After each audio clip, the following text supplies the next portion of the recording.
Good morning, Hornets, and welcome to your daily dose of Beach Grove Student News. I'm Tiana. And I'm Antoine. Today we're going to take a look at National Counselor Week, Clue, and as always, sports. But first, here's Evan with this week's weather forecast.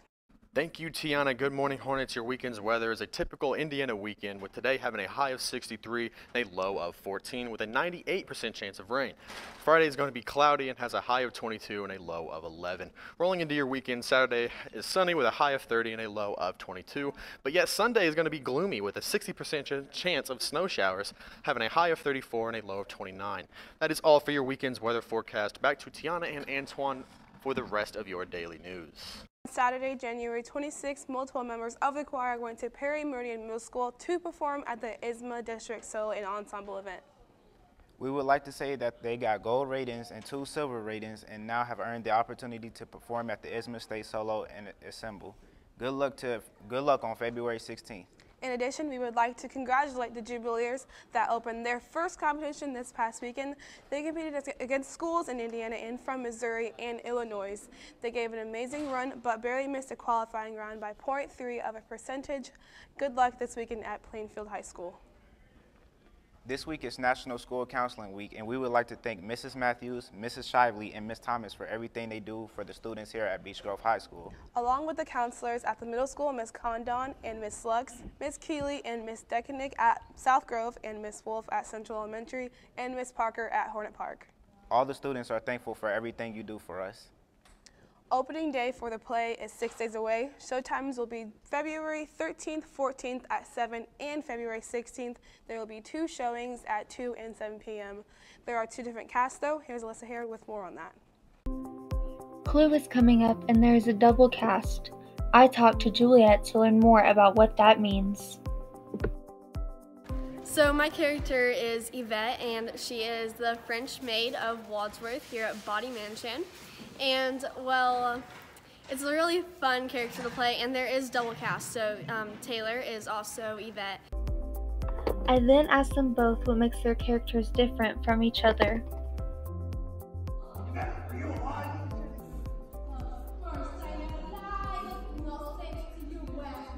My Yvette is different from Juliet's Yvette because she is more attitude, more I don't care type of vibe. I'm more sad and more angry at Wadsworth. Very different. Like, she plays sort of like a sweet Yvette. I play like very emotional, aggressive Yvette. Finally, I asked them why you should see both interpretations on the play. People should see both casts because they're 2 different things, and we've worked so hard and we put our blood, tears, and sweat into it, and it's just really funny. It's, you know, it's a comedy type of play, and everyone See both casts in both plays because they differ a lot, and they're both, like, even though the same script, very different plays, very different characters, and it's just really good to see. Make sure to come see Clue February 13th, 14th, and 16th. This has been Alyssa for Bgsn.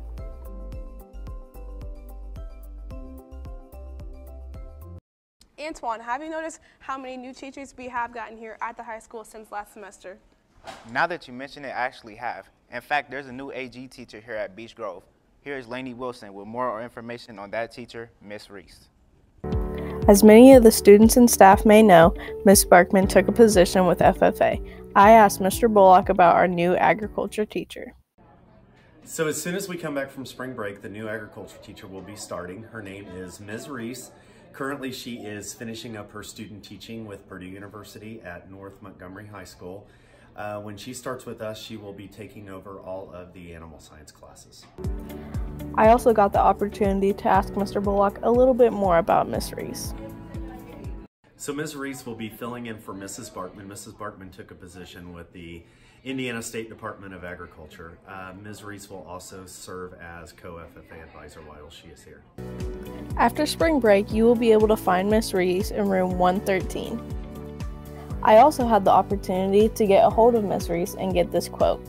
I am so excited to be teaching agriculture at Beach Grove High School upon the return of spring break. I look forward to working with all of the students' bright and smiling faces. See you soon. This has been Lainey Wilson. Thank you for watching. If you are interested in the Polar Plunge, it is coming here soon. Marissa got more.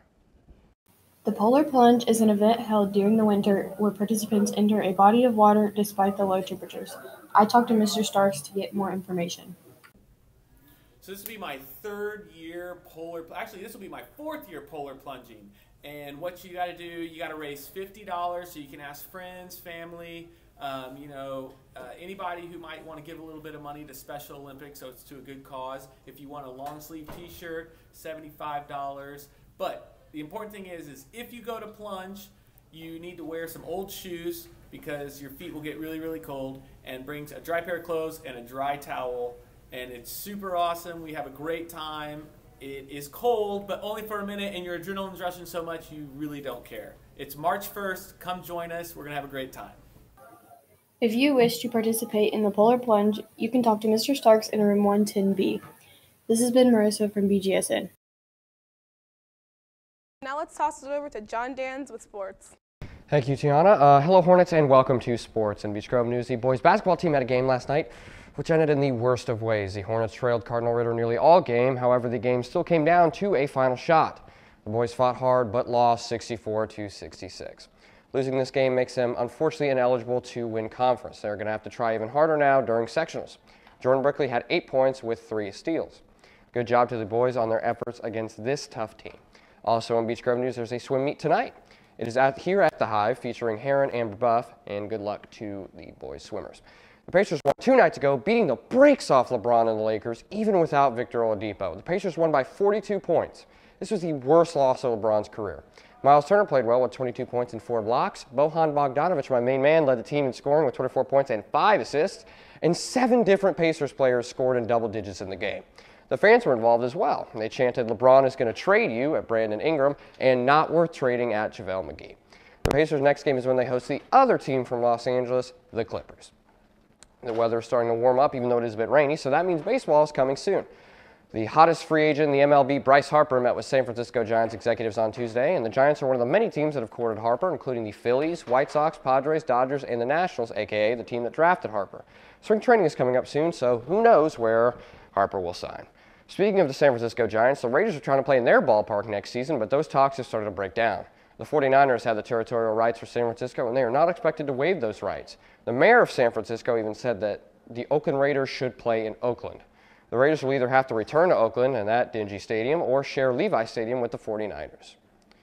Well, as everyone knows, the Super Bowl was last Sunday, and Tom Brady got his 6th ring. He's doing the Super Bowl now more than any franchise ever. Malachi asked around who holds the greatest ever status. The 53rd Super Bowl took place last Sunday and was one people found unexciting.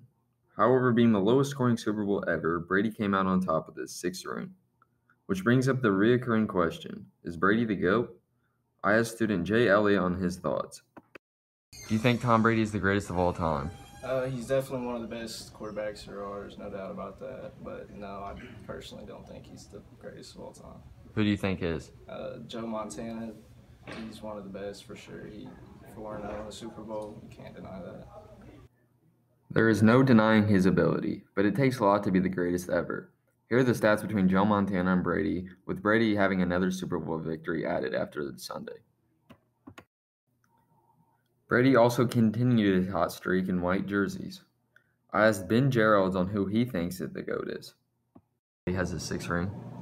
I feel like he's been the GOAT for a while. It's just the cheating accusations made him tarnish his reputation as a player.